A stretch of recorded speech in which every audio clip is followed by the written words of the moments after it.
Despite his bonds, the modern slave is convinced of his citizenship.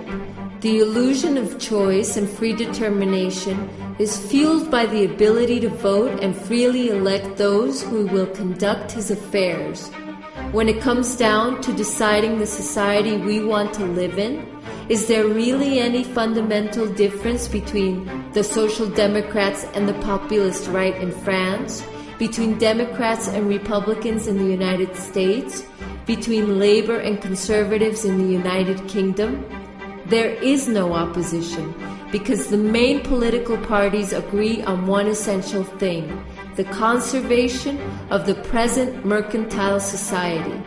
None of the political parties that enter into power question the commodities dogma. And those political parties with media complicity monopolize the airwaves. They squabble about trite matters ensuring the status quo. They fight over who will hold the seats that the mercantile parliamentary offers. Those petty disputes are disseminated by the media as a distraction from the critical debate about the election of the society we want to live in.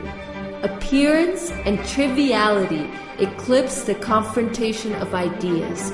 None of this resembles, not even from afar, a democracy. Real democracy is defined, firstly, by the mass participation of citizens in the governance of community affairs. It is direct and participative. The popular assembly and the permanent dialogue about the organization of a common life are democracy's most authentic expressions. Representative and parliamentarian forms of government usurp the name of democracy, limiting the power of citizens to the simple act of voting, that is, to nothing. Deciding between light gray and dark gray is not a real election. Parliamentarian seats are mainly occupied by the dominant economic class, be it the right or the pseudo-leftist social democrats. Power is not to be conquered, it is to be destroyed. It is tyrannical by nature, whether exercised by a king, a dictator, or an elected president.